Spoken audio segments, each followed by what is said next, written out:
എൻ്റെ my channel. അപ്പോൾ ഹോസ്പിറ്റലിൽ ഒരു 3-4 ദിവസത്തെ കഥകൾ ഒരുമിച്ച് കേൾക്കാം.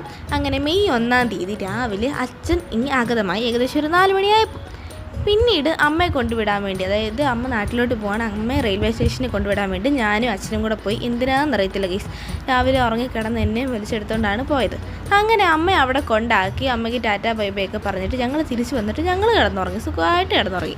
എന്നിട്ടാണെങ്കിൽ രാവിലെ ആഹാരമൊക്കെ കഴിച്ച് മുന്തിരി മാങ്ങയൊക്കെ ഇരിപ്പെടാതെ അതൊക്കെ ആണെങ്കിൽ ഇടയ്ക്കൊക്കെ ആയിട്ട് കഴിച്ച് ഉച്ചയ്ക്ക് ഫുഡ് ഞങ്ങൾ കഴിച്ചായിരുന്നു, മറന്നില്ലായിരുന്നു. പിന്നെ ഞാൻ വൈകിട്ട് എൻ്റെ പഠനം ആരംഭിച്ചു. അങ്ങനെ ആ പഠനമൊക്കെ തുടർന്നു. പിന്നീട് വൈകിട്ടത്തെ ആഹാരം കഴിച്ചിട്ട് കിടന്നു. പിറ്റേന്ന് രാവിലെ എനിക്ക് ഓമയ്ക്ക് ചെത്തി തരുന്ന എൻ്റെ അച്ഛനെയാണ് നിങ്ങളീ കാണുന്നത്. പിന്നീട് ഞാൻ പോയി കുളിച്ചിട്ടൊക്കെ വന്നിട്ട് രാവിലത്തെ ആഹാരം കഴിച്ചു. അത് കഴിഞ്ഞ് ഉച്ചയ്ക്കത്തെ, ഇതിൻ്റെ ഇടയ്ക്ക് ബിസ്ക്കറ്റും അതും ഇതും ഒക്കെ കഴിച്ചു. പിന്നെ വൈകുന്നേരമായി. അപ്പോഴേക്കും ഞാൻ പ്രകൃതി ഭംഗി ആസ്വദിച്ചു.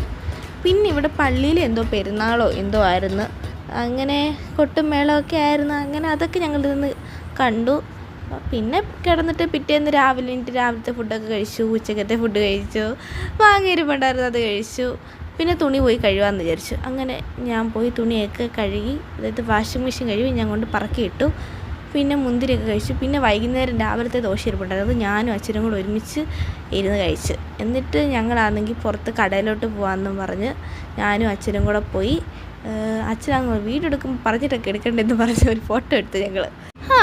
അങ്ങനെ അച്ഛനാണെങ്കിൽ വന്നിട്ട് തകൃതിയിൽ പാചകമായിരുന്നു. ഞങ്ങൾ ഫുഡൊക്കെ കഴിച്ചിട്ട് കിടന്ന് ഉറങ്ങി. പിന്നെ പിറ്റേന്ന് രാവിലെ, അതായത് ഇന്ന് രാവിലെ ഞങ്ങൾ ഫുഡൊക്കെ കഴിച്ചിട്ട് അച്ഛനാണെങ്കിൽ ന്യൂസിൻ്റെ മുന്നിൽ തന്നെയായിരുന്നു, ബിക്കോസ് ഇന്ന് ഇലക്ഷനായിരുന്നു. എന്നിട്ടാണെങ്കിൽ ഉച്ചക്കത്തെ ഫുഡൊക്കെ ഞങ്ങൾ കഴിച്ചു. ഞാനാണെങ്കിൽ തണ്ണിമത്തങ്ങ ജ്യൂസ് അടിച്ച് കുടിച്ചു. പിന്നെ അച്ഛൻ പോയി ചക്കയെന്ന് പഴുത്തോ നോക്കി. പിന്നെ ഞങ്ങൾ ഫ്രണ്ടിൽ കടയിൽ പോയി ബുക്കൊക്കെ വാങ്ങി, സ്കൂൾ തുറക്കുമല്ലേ, എൻ്റെ അനിയന് വേണ്ടി വാങ്ങിയതാണ്. പിന്നെ ഞങ്ങൾ പോയി ചക്കയൊക്കെ പൊളിക്കാൻ വേണ്ടി മണ്ടയിൽ പോയി. നല്ല ഭംഗിയുണ്ടായിരുന്നു വൈകുന്നേരം കാണാൻ. പിന്നെ ഞാനൊരു ചിപ്സ് ഇരിപ്പുണ്ടായിരുന്നു, അതും കഴിച്ചു. വൈകിട്ടത്തെ ഫുഡും കഴിച്ചു. അപ്പോൾ ഇന്നത്തെ വീഡിയോ ഇത്രയൊക്കെ. Tata bye bye, see U.